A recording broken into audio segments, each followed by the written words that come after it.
Mr. Catalanello, your mic isn't on.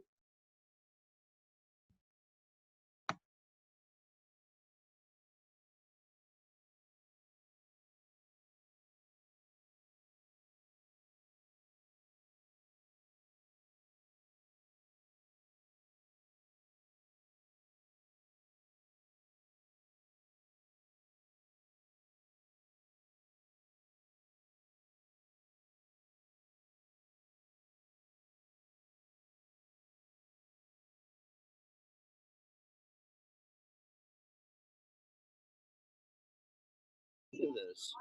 Now can you hear me? Yeah. Okay, thank you. All right. Oh my gosh, that was harder than usual. Seems like. All right, guys, welcome back. So this week we're going to introduce Chapter 6. You have your Chapter 5 translation quiz returned to you. Was anyone in here, Maddie, or anybody else still talking?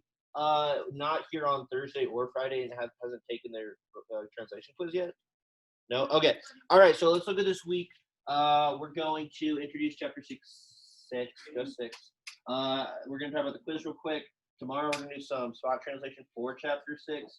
And Wednesday we will check the Chapter 6 homework, which I already passed out to y'all. It is this thing. So look at this. You might want to write homework on the front of that. And that is due. It says caput, which means chapter 5 or V, sententii. Sorry, this is the quiz I'm holding.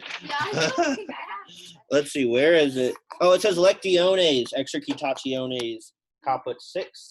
That should already be, it should be uploaded for online kids. Does everyone have a flip side to that? Okay, good. So guys, get used to this. On Monday, I always have to return a quiz and usually hand out 2 pieces of paper at the same time. So it can be kind of overwhelming if you're unorganized or if you're just you had a long weekend and you're readjusting. But I just want y'all to do 1 through 3. So 1 through 3. Does everybody see that right on the top of this page, maybe? Do Wednesday 1 through 3. It's just 3 translations this week, guys.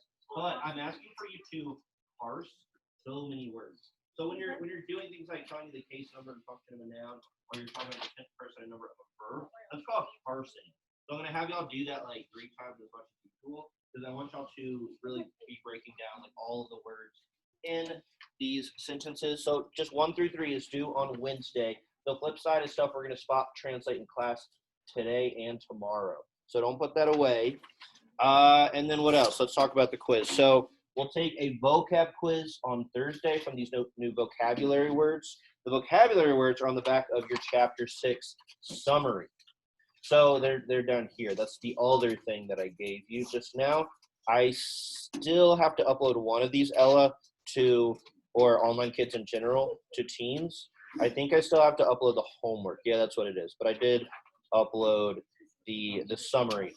So once you fill this out, if you guys want to staple it to your Chapter 5 summary, that would be a very good idea, because this is what we do every new chapter. I give you a summary of all the information for it, and it has grammar stuff, and it also has vocab words. So it'd be a great idea to staple this to the Chapter 5 summary now or later or whenever this stapler up here. And then let's see, we'll play Jeopardy on Friday. What, Carson? I didn't get the homework. You didn't get the homework. Did everybody else get the homework? All right. So this one is pretty easy. Almost everyone translated this properly. Yes, Caitlin? Yeah. Very good. When will we dine? The will is kind of the most important thing. Some people knew Hondo was when, and they knew this was something about dining, but they would just say when eat, or when, or I don't know. It would just not be specific. It needs to be when will we dine or eat or feast. Y'all mostly did good on this one. This verb was first person, plural in US, and it was future tense. I was kind of lenient on tense because after y'all's class, honestly, I decided to start letting kids just look at this while they took the quiz. So I was I was more lenient with you guys. Wow, okay, that rubber band didn't last long. We'll keep tying them. I'll never go to Walmart and get a new rubber band or anything. Okay, you can lay down if you want. All right, number 8. So this one was way rougher in terms of the translation. Who wants to translate it real quick? Just looking at it, anyone? Or reading their quiz answer? Devin? We have many human faults and we always will. Yeah, we have many human faults and we always will. So even though this came up in Jeopardy the day before this, and I like stressed this point, and I don't know if it's this class, there's definitely some people in other classes. I have four of this type of class throughout the day. And a lot of people, like, they still wanted, like, human to be the subject or even maybe false. The subject is we, because when we find our verb, it is first person plural. So that's where the we comes from. A lot of people left that out. So if you left that out, please take notice of that. And remember to look at your verb endings. It's almost the most important thing to do when looking at a sentence is to look at your verb ending. Because sometimes the subject is in that verb ending, like if it's first or second person. So you need to know that. So we have many human faults. Human is an adjective, not a noun. And we always will is the best way to do the second part. Some people said, like, we will always have them, or they try to say have a second time, which is okay, because have is in the Latin a second time. But we always will is probably the best, most English, like natural English way to say this. And again, this verb was also first plural future. So this quiz went pretty well. The average was pretty high. It was a little difficult to mess this quiz up. I saw some people, again, I don't know if it's this class, some people would translate one or two of the sentences with the translation of an entirely different sentence from the homework. You know what I mean? Like that person was clearly like just memorizing the sentences. And so for those people, it didn't happen too much, but if it did happen to you, you're not alone. It's like fine, you're not like in trouble. But I took off an extra point for that. I not only like did you not get points for the translation, I took off an extra point because that means you're just working off memory and you're not even like trying to look at any of the words in the sentence. Like it would be this sentence and they would give me the translation of like number 7 or something from the homework that week. And that means you're not really looking at any of the words. You're just kind of like trying to work off of like a mechanically memorized thing. So that's not good. Don't do that. Anyway, we're moving forward now. So hopefully you guys are feeling pretty good about the vocab and the grammar. You'll have more chances to practice that. And tomorrow I'm going to pass out vocabulary refresher sheets so you guys can start tracking the words you still don't know because you got to know them. All right, look at the sheet that has your homework on it and flip it over and then look at the bottom part of that. So this is just a little quick exercise. Online kids or Ella, it's okay if you don't have this like written down because this is very basic. You can either write it down in your notes right now or just kind of watch and make sure you're understanding this. So anyway, let's just like do a quick re-summary of everything we've done in Latin so far. Who can translate number 1 here? Nauta patriam conservat. Carson. The sailor conserves or protects his country. Okay, the sailor conserves or protects the country, or fatherland. So how do we know how to do that? What is your subject, Carson, just to be clear? Nauta. It is nauta. It's the first noun we see. It happens to have a nominative ending. It's got to be the subject. And then what case is patriam, Macy? So this means sailor. So I just want to be really clear about this, like how this works. Patriam, what case is it? Richard, what case is patriam?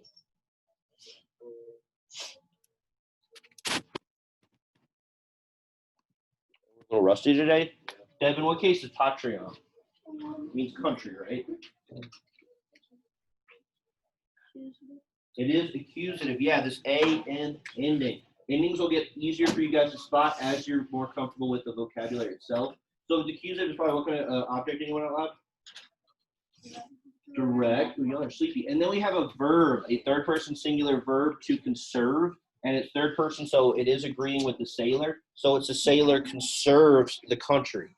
Is anybody confused by this? Nathan, are you understanding how we do this thing where as an English translator, we have to move the verb between the subject and the direct object? That basic technique we have to do almost all the time when we're translating. Not 100% of the time, but anytime our verb is third person, this is what we're doing like 90% of the time. The exceptions are like if the verb is first or second person, and if it's like a question, those are a little different. But this is the most typical structure we're doing.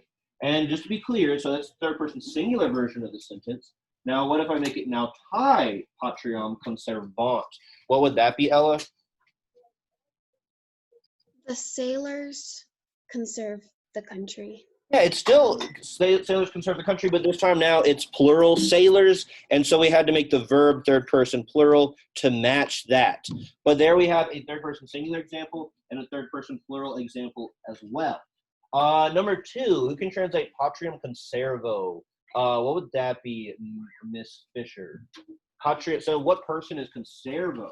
This is a very similar sentence. It's a little different though. Conservo, first, second, or third person?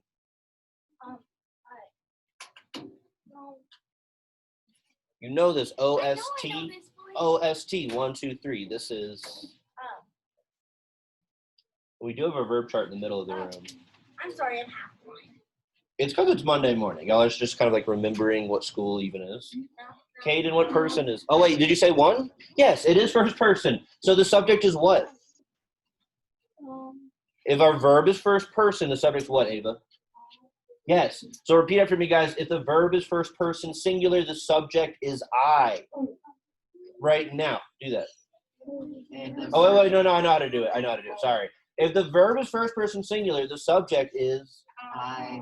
Okay, if you didn't say I, that means you don't fully know. So this would just be what, anyone out loud? What is Patriam Conservo? I conserve the Father. Yeah, because now it's I. The subject is I. There is no now to there because our verb is first person. So the subject is living inside of this first person singular verb ending. Now, Caitlin Moriarty, what would Patriam Conservamus be? It's still first person, but now it's plural. So what would the subject be now? Not I conserve the country, but what's our first person plural? Kylie?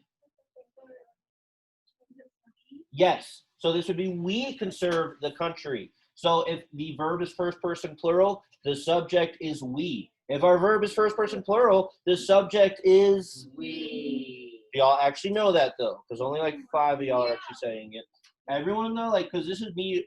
I'm basically going to do this for like another month or so. Every Monday, I'm just going to try to re-explain Latin, like as a concept, just to make sure that as many people are on board as possible.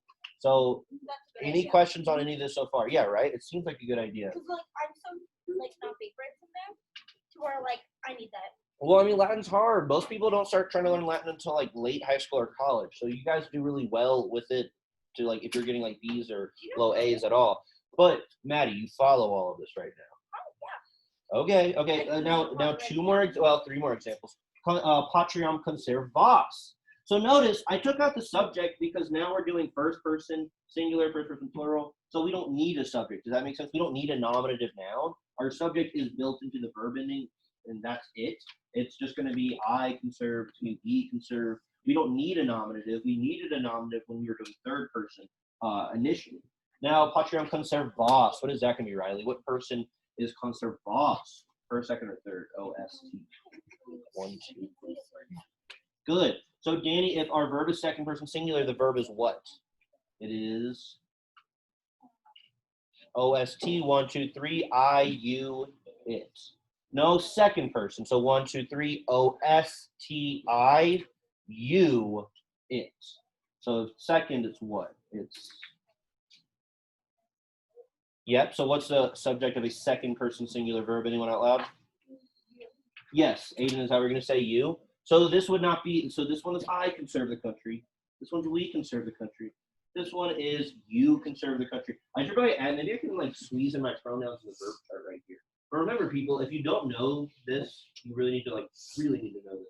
It's I, you, he, she, it, or a nominative, right? A nominative singular. It's third person.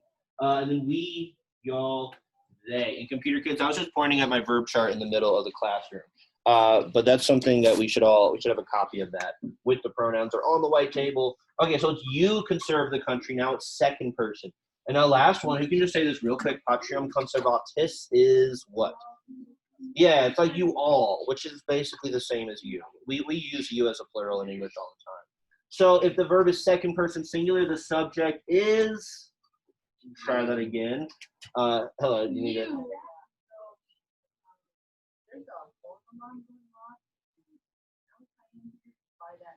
He's not, where's Malachi? Where's the other 7th grade class? Math, apparently. Yep. So if the verb is second person singular, the subject is you. If the verb is second person singular, the subject is you. All right, y'all actually know that. I feel like the enthusiasm is low enough that it might indicate that y'all don't totally know that. but it's on your verb chart. Everyone should have the noun verb chart. And at the bottom of that, it says OST 1, 2, 3, I, you, it. You need to know those pronouns, or else like you're not gonna be able to translate. But this is like all of your options basically for a verb. We have third person singular, third person plural. I know the order's weird. In the middle, we have first singular, first plural. Then it's second singular, second plural. And then all the textbook does to trip us up is they sprinkle in little adjectives and adverbs. So this sentence down here, number 4, that's essentially the same as the first sentence we did. It's still something about a sailor conserving the country, but now it's a what? What kind of sailor? Good sailor. And what kind of country is it? A war. Yeah. Wait, what? It's not a war country. It's a beautiful country. How do we know this is beautiful instead of war? Context clues. I see it's going with Patrium. I don't see why Patrium would be right next to the word war in the same case like that. If it's in the same case as Patrium, I'm thinking it's an adjective. So it's what kind of country? Not a war country, but a beautiful, right? Beautiful.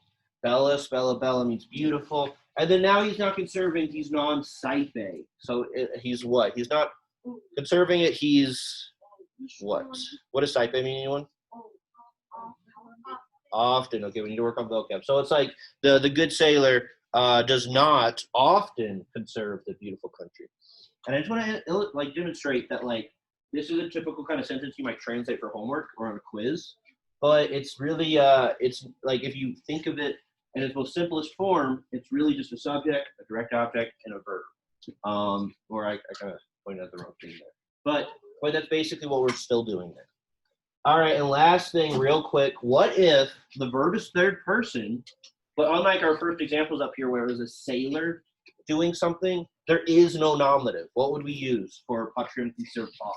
There's no nominative in sight. So what should we use? Anyone? Just like first and second person, there is a built-in subject that we can use like by default if there's no nominative. Aiden? Not you. That'd be if it was second person. Anyone else? Natalie? Yeah, we would pick he, she, or it. So you could just pick either one. Because there is no nominative, so we basically just have to like, it's called a dropped subject. Again, it's not something that happens in English. I say that like every day. We don't drop our subjects in English. We like have to like say what our subjects are. But in Latin, they clearly don't. When they do first and second person, always they're technically a drop subject because we know it's either we or I or you based on the verb ending. But that can happen for third person too. It's rare, but it does. Now, if it's third person plural, we use what? Anyone? Not he, she, it, but they. Someone said it. Okay. They conserve the country. All right, guys. Does that clear anything up for anybody? Maybe. I don't know. I'm mostly doing this because of the way a lot of people tried to translate the second sentence on the quiz, which was like, they kind of reflected not really fully understanding this. Okay, now look at the other piece of paper, the summary for chapter 6. Now let's talk about this. Well, here we go. This is a good refresher based on y'all's call and response technique. So remember, guys, this is just a refresher thing. Latin verbs, their dictionary entry, the first version of the verb you see is already conjugated in the first person singular form. So I have an example from each of the conjugations that we have. Caitlin, final warning before I move you away from Alora. I don't know which one's responsible, but it's got to stop because you got to learn some Latin. So the first principal part is first singular form of the verb. So it's like the I form of the verb, right? The subject would be I because it's first person. And our conjugation is not that different. Second is all about this long E that hangs out. And then the second principal part, the second form you see in a dictionary entry, is the infinitive. And that is the unconjugated infinite version of the verb, meaning there's infinite possibilities for it and it's not been put into its first, second, or third person form yet. It's just kind of like open-ended. And that's like the to plus verb form of it. So like to love or to owe would be our examples here. And then we fill in our charts. Y'all can do that real quick, but I mostly want you to focus on pronouns, honestly. So I think some people still aren't super comfortable with what the corresponding pronoun is. So remember, when you say OST mustus int, that's not all of it. You also need to know that corresponds to like first, second, third singular, first, second, third plural.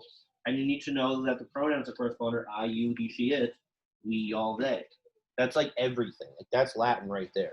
I know like y'all are really focused on the noun, case endings, and vocab, but honestly, like our verbs are so powerful and important in Latin translation that should almost be your focus when you're translating.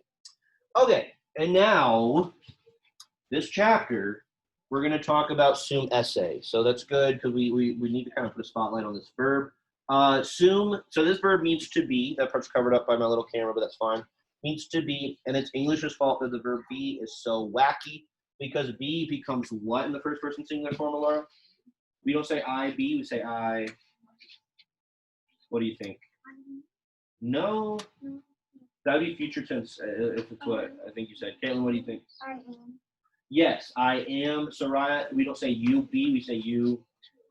Yep, and then we don't say he, she, it, are, or am, or be. We say he, she, it. Anyone? Is. And the plural side is just are. We are, y'all are, they are. So at least in English, like we finally settle on something for this verb in the plural forms. But we can't decide what we want it to be like in the singular form. It's the most conjugating we do as English speakers. We do change verbs to reflect tense, like I run versus I ran, right? We like have to change the vowel to reflect if we're doing something in the past. But as far as like present tense things go, let's like who should I move? Maddie, Laura, or Caitlin? I'm not sure, but final warning for all of you. So no. So yeah, this verb changes a lot. Lost my train of thought. That tends to happen. Okay, so I am, you are, it is.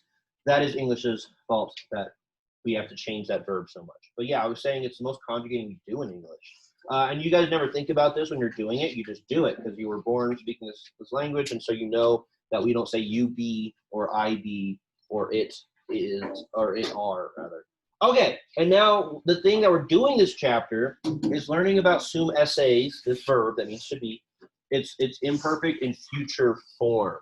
So we like in chapter 5 we learned the future and imperfect meaning past form for like normal verbs, but we already know that sum esse is a very weird verb, so its future and imperfect forms are also going to be a little weird. They're not too weird though. So we're just going to go through this and talk about this imperfect form of this verb.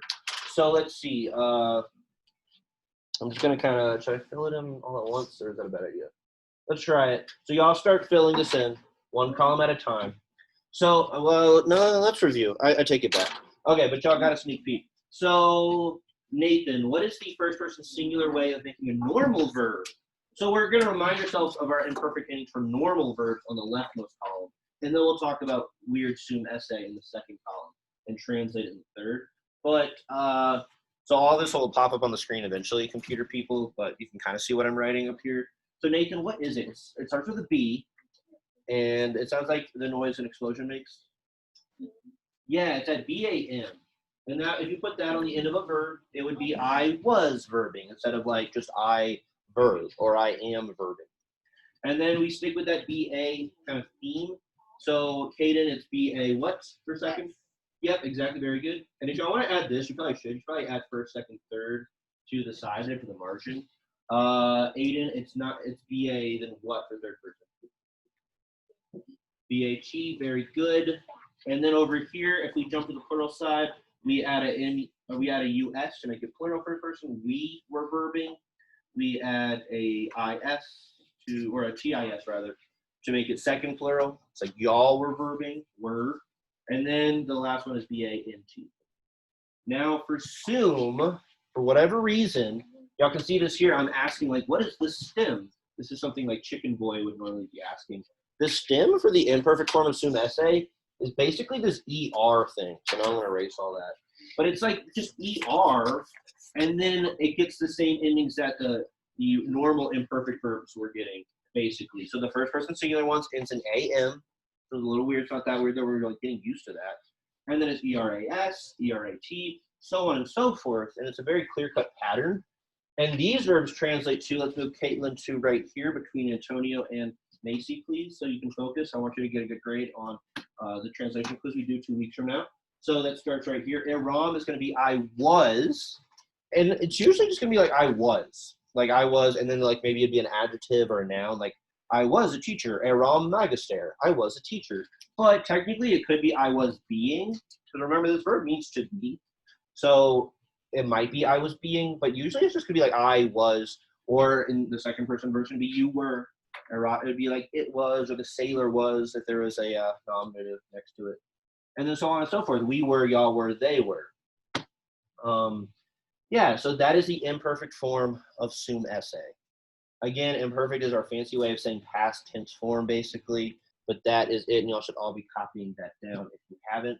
And remember, I'm putting them right next to the imperfect endings for like normal verbs. So all of our other verbs still just get bomb, boss, bot, bombus, botus, bont to be imperfect, to be the past tense version of themselves. But because sum esse is such a diva, it has to be special and get its own kind of weird thing. But hopefully you recognize, like, they're kind of the same endings. It's like the same endings without the B, basically. It's like the B isn't there, and instead we just have this little tiny ER stem. Y'all know what I mean when I say, like, stem? Or y'all kind of like, what is he talking about?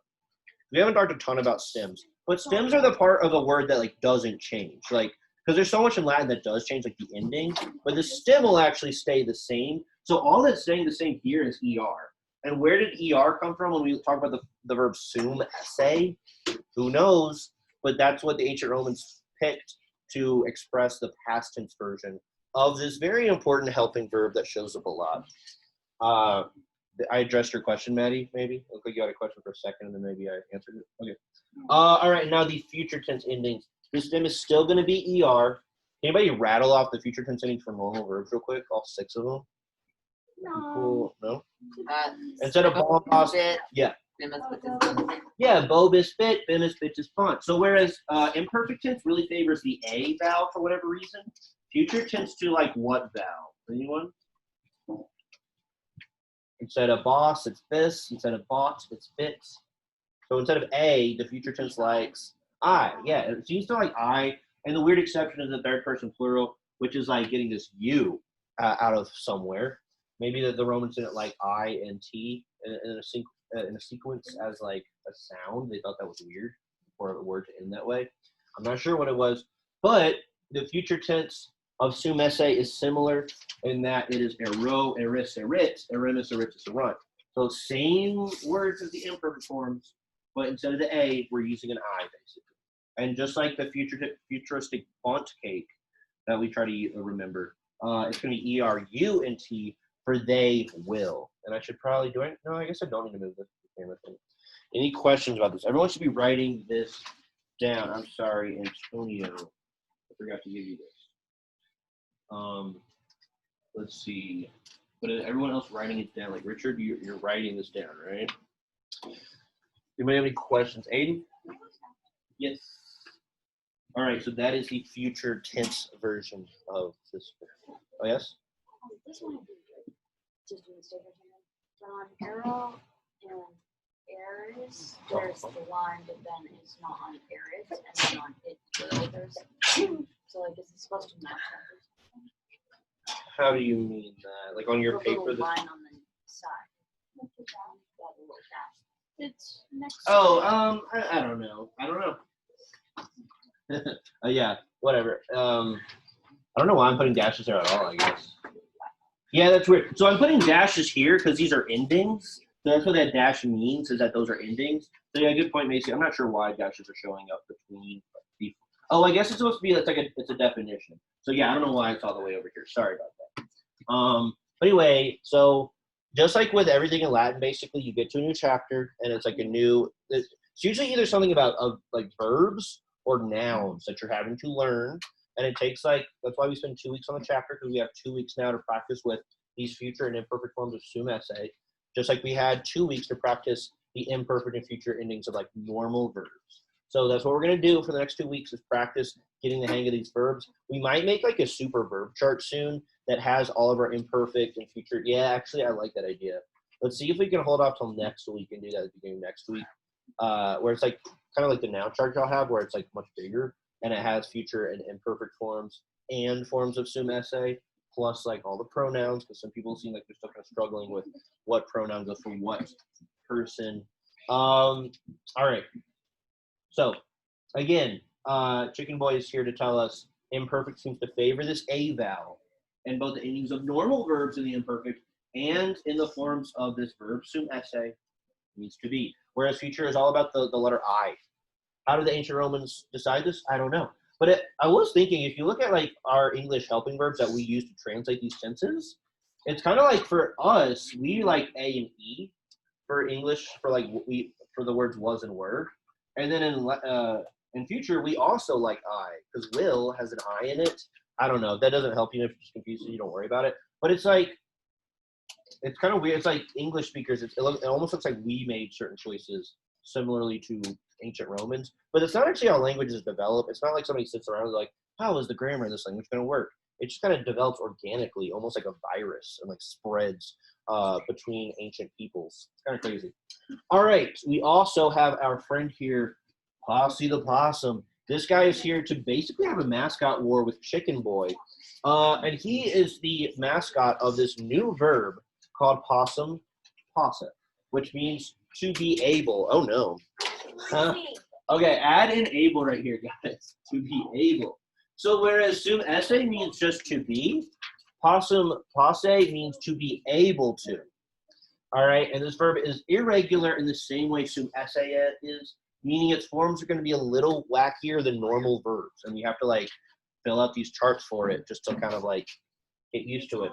So please do not lose this paper. Like everything you're writing on this paper is like even more important than the chapter 5 summary. Chapter 5 summary was like important to like have that information, but there's like so much to sum esse and possum posse that it's really important you get this. So here's Posse the Possum. All right, his name is the infinitive. So weird infinitive, just like how esse is a weird infinitive. So posse means like to be able to, whereas possum means I am able to. And so possum is I can, potess. So notice this, guys, this is weird. In the first person singular form, what does that remind you guys of? What does possum remind you guys of? But like what word? What huh? Plain possum. Okay, well, so bad question. It was like very vague. But do you see a Latin verb that we already have inside of possum? Some. Yeah, so this is just sum. And then it's S in the second, it's S in the third, and so forth. But we're changing, like we're adding, it's almost like a prefix. And the prefix is like POS basically, if it's on a form of sum esse that starts with S. And it's like POT if it's on a form of the verb that is starting with an E. So that's like, just like sum esse, it's kind of going back and forth between like how it looks between each person and number. So possum is I can. So you can translate it as I am able to. But in the present tense, let's just say can. That's like way easier. So I can, potess is you can, potess is it can, etc. So the good news is only the first person singular one is like kind of weird and that it's ending in M. But we're getting used to that, right? Like Miss Smith would teach it last year, like first person often ends in M, and that's right, like that's true. And it's already happened for imperfect endings. Sum esse all along was happening, and now it's happening for possum and eram, the imperfect form of sum esse.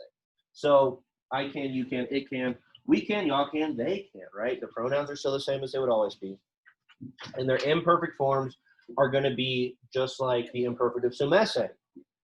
The nice thing about the imperfect and future form of possum posse is that since they're attached to this form of sum esse that always starts with E, it's always just POT. So it's potterom, potteros, potterot, potteramus. And if you're seeing that ERA in the middle of the word, you know it's imperfect. So you could say I was able for potterom, but the best, fastest way to translate the imperfect form of possum is just to say could. So I could, you could, it could, we could, y'all could, they could. That's the imperfect form of this new weird verb. And now the future tense ending, what do y'all think? Are we just we're gonna take these basically, and we're gonna take the letter A out and add anyone? To make it future. What vowel do you think we're gonna use instead of A? Someone said I think it's be I. It wouldn't be A, Carson.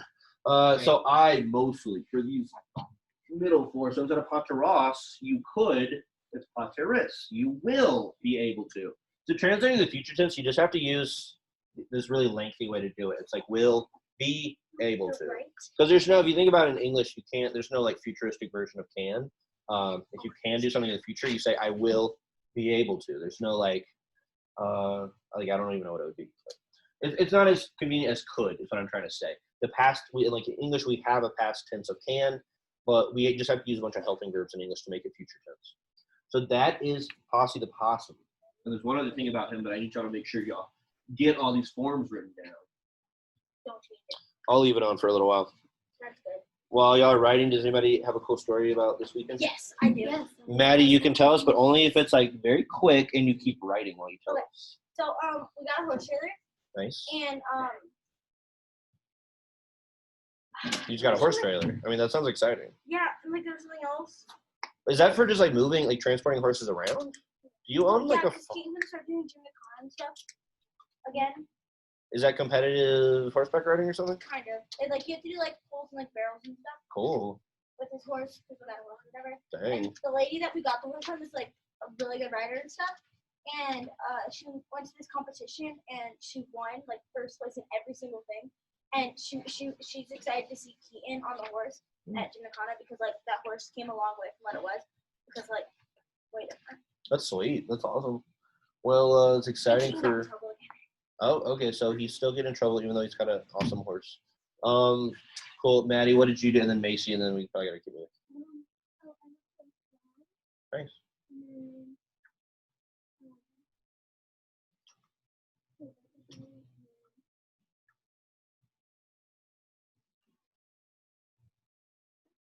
Nice. Farm and a birthday party, not bad.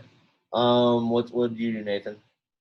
So I got my glasses. I also went down to my cousin's ranch to get the Chinese practice thing done because this next weekend I'm going up and Oh, sweet. Macy, what did you do? So my dad, he surprised us and bought this. Well, it was not really for us, it's for him. But he bought this really expensive scooter from Costco. It's like electric, and he's like a really practical guy. So he doesn't like just do this like all of a sudden. And it was like $600. It's like really At least expensive. you're And my mom, no, we were selling our house and we had a little bit of extra, so we got it. And I was just like, "Are you gonna go on the road with it?" He's like, "Yeah." Cool. So now we have this scooter. That's cool. I would try to ride it. I used to be obsessed with getting an electric scooter when I was y'all's age, and I just like, forgot about it. That's what we call a hoverboard now. Yeah, y'all would do hoverboards. But like mopeds and like a nice electric scooter, I used to think that was like the coolest thing. Because I think I was like motorcycles, it's like too much. But like a scooter, it's like a little cheaper, and you can kind of get around in the same way as like as though you have a slow motorcycle that isn't nearly as cool. All right, any questions on this? So guys, y'all like really have to hold on to this piece of paper. Because when you're doing your homework for Wednesday and also next week and then like really just forever, when you see forms of possum or assume essay, you need to be able to refer to the sheet of paper. It's going to take you guys a little while to like remember all this. I don't expect you just like to like, now I taught you this. Now if you see pateratus in a sentence, you know it means y'all were able to or y'all could. Like no, like you need to use this to practice. So make sure when you're doing your homework this week, especially you bust this guy out and you're just like, as soon as you see a form of possum, look at this. As soon as you see a form of assume essay, look at this. I'll go back. Y'all still writing? All right, y'all need to pick up the base. Hey, Mr. Catalanello, Yes. I found a way on the Zoom where I can write on the screen. Yeah. That is cool. Would that work for like Jeopardy on Friday? That would work. Yeah, if there's something you want to write out and you don't want to use the chat, because I have to pull up the chat to look at it. But no, I've seen your brother write on our slides. Sometimes he it's not the most productive stuff. But no, it's kind of fun. So we can do that. And honestly, I like keep that in mind. And if there's anything like if we're looking at translation, you can like write it out or something if I call on you or if you like volunteer. But yeah, we can utilize it. Can you show us real quick? Can you draw something on possum? Yeah, one sec. Cool. Because I haven't seen it that much yet. And that's the way you can get my attention. Because there's been nice. Yeah, so it's kind of sweet. Can you give him a hat? Can you like make it kind of like specific? Like, Okay. yeah, there's been times when I've had like my volume off. So you can get my attention that way. It can be like volume or something. Oh, it's a very wide brim. Oh, nice. It looks almost like a wizard hat or something. I like it. Very good. All right. Are y'all done now? Oh my gosh. Okay. Oh yeah. Huh? It is up, but you wrote it and then you put it away? Well, you don't have to put it away. We still have 5 minutes or 6 minutes. Oh, because we're gonna look at the vocab real quick, but I want to look at some examples. So the thing that possum does, we don't usually in English say just like you might answer a question like, yeah, I can. Like someone's like, hey, can you do this? And you're like, yeah, I can. But usually we use this verb and conjunction, meaning at the same time, as like a second verb.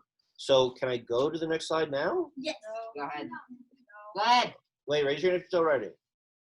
So Antonio, he got his late. That was my fault. Antonio, you should find me during essay today, and I should fill out the rest of yours. But you're still writing? I think I'm gonna go. Okay. Yeah, All right. Possums. I want you to remember this saying.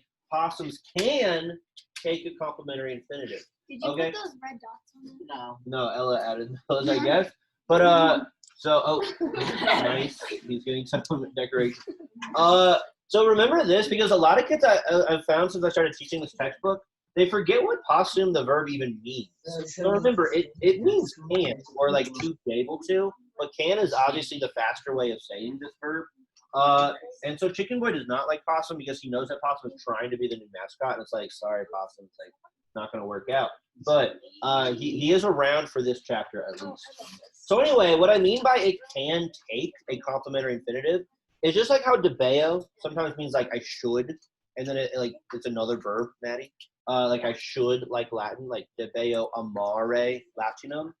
Possum is the same way. So possum cogitare is going to mean what? You want I can.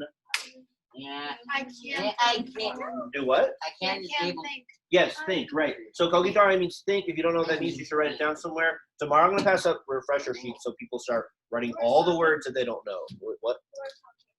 Oh, Lord, I'm talking. So what would pateris amare be? I know y'all are just getting used to it, but this is future tense. So it's not I can, it's not I at all. It's who, second person. You're able to love. You will be able to love. Good. So y'all see what's happening here? It's just you're gonna see possum next to, maybe not next to, but in the same sentence as an infinitive. These unconjugated verbs, and so it's gonna be like I can plus the second verb. I can think, or you will be able to love, because that's future tense second person. Paterat laudare is third singular imperfect, so it's gonna be he, she, or it. What? Not can, not will be able to. It's imperfect. Could. Very good. So yeah, she or he could praise. Very good. So that's what's going to happen this chapter. This is most of what we're doing. We're going to do some stuff with possum, and we're going to see sentences that have imperfect or future forms of sum esse. So that's just going to be stuff like, I will be a good sailor. You will be a bad poet, or whatever, or like you were a bad poet. That's mostly what this chapter is. Here's the vocabulary for this chapter. I think they go kind of easy on us. This chapter, since like we're doing so much with sum and possum, that we basically just have a handful of nouns and adjectives and only like one new verb. No, two. It's possum and then tolero. But we have deus, which means God. We already saw that in the Python story. We already all know about the scipula, so we're officially getting it now. Insidiae means ambush. What word do we get from insidiae? Anyone? Someone might have said it. Insidious, right? Insidious is just like a dramatic way of saying like evil. We have liber libri now. So how do you differentiate this from liber, freedom? The I in free, what? I was gonna say liber has a long E, so it's saying air instead of. Well, you know that's true. So yeah, in the adjective for free, liber, libera, liberum, the E doesn't go away. And liber, the E goes away after the nominative, just like auger. If you remember auger, augury, augro, it's not auguro, augury for field or farm. What is happening? Calm down. There's like 2 more minutes left, man. And also the I is not long. The I in liber, libera is free. That's why we say it liber. For book, it's just going to be like liber because it's not a long I. So look for that macron. That macron does actually mean something. There's no macron there. It's book. There is a macron on that I. It's free. The adjective. We have tyrannus. It means tyrant. What cool lizard has the word tyrannus in it? Anyone? Tyrannosaurus Rex. Yeah, which means like king, lizard, king, basically. It has like, yeah, it has a word for lizard in Greek, but the other letters are Latin. Graecus is an adjective meaning Greek. So now we have the adjective for Roman and Greek. We have Romanus, Romano, Romanum, Graecus, Graeci, which means a Greek, or Graecus, Graecus, Graecum, which means Greek as an adjective. An adjective. We have another adjective for perpetuous. Plenus means full. Salvus means safe, kind of like salveo. Secundus means favorite or second, usually second, obviously, but it can be favorite weirdly. And then vester, another boring possessive adjective. So now we have my, we have your, meus and tuus. We have our, noster, and now we have y'all's, vester. Que we'll see this eventually. But quet is going to go on the end of a word, and it basically is another way of saying and. It's going to mean an and is happening before the word is attached to. We'll look at that, don't worry. Ubi is where, ibi is there, nunc is now, quare is why, possum is to be able to. We just spent like 10 minutes talking about that verb. And then other than that, we have one new verb this chapter, tolero. So tomorrow, once again, I'm going to give you all vocab refresher sheets. So you're going to start tracking the words that you don't know that we already have had. But you're not going to write these words in those spaces because, like, you need to give yourself a chance to actually learn these. But this week is the vocab quiz. A lot of people did worse on their vocab quiz for chapter 5 than the translation quiz. So make sure y'all study these words this week. The quiz will be on Thursday. All right. Don't lose your sheets. Bye, Ella. I'll upload anything I have. Oh, Ella has a message for us, guys. Ubi. Bye, Ella. Quet. That's my message. Ubi, quet, and when. And where. And where, kind of. I don't know what that Nice. I know what it means. All right. Good. See ya. Bye. Goodbye.